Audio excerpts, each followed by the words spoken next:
Nabanggit mo na ikaw ay isang abogado. Gaano ka na katagal sa nasabing propesyon? 29 years po. Saan ka nagtapos ng iyong abogasya? Sa Ateneo Law School po. Bago ang iyong abogasya, ano ang una mong inaral sa kolehiyo? Ako po ay nagtapos ng Bachelor of Arts, major in Philosophy sa University of Santo Tomas.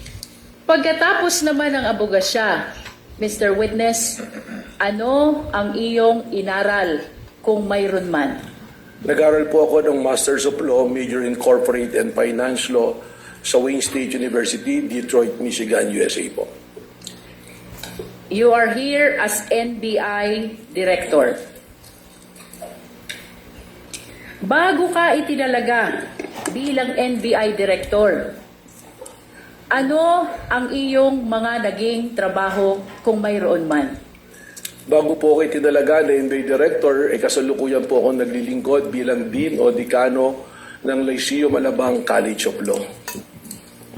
Nabanggit mo na ikaw ay dating Dean ng Lyceum College of Law, Alabang. Bukod sa pagiging Dean, ano pa, kung mayroon man, ang iyong naging trabaho bagong iyong pagkatalaga bilang NBI Director? Ako po ay nanungkulan na rin sa iba't ibang kapasidad sa ilalim po ng iba't ibang administrasyon. Una-una po rito bilang Director ng Laguna Lake Development Authority sa administrasyon po ni dating Pangulong Gloria Macapagal Arroyo.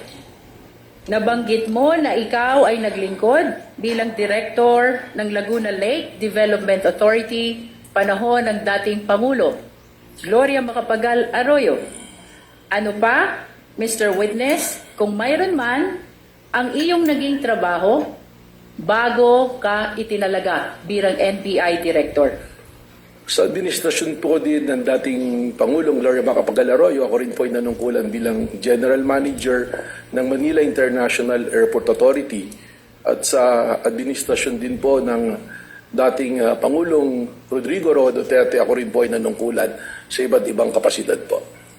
Nabanggit mo na sa ilalim ng administrasyon ni Pangulong Duterte, nanungkulan ka rin sa gobyerno.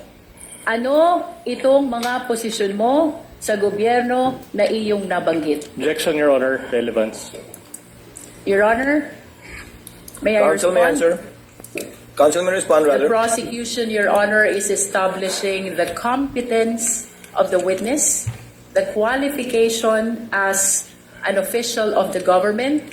We are establishing, Your Honor, that he is loyal to his duty, regardless of the principal he is serving. Wind up with your preliminaries, counsel. Witness may answer. Objection overruled. Thank you, Your Honor.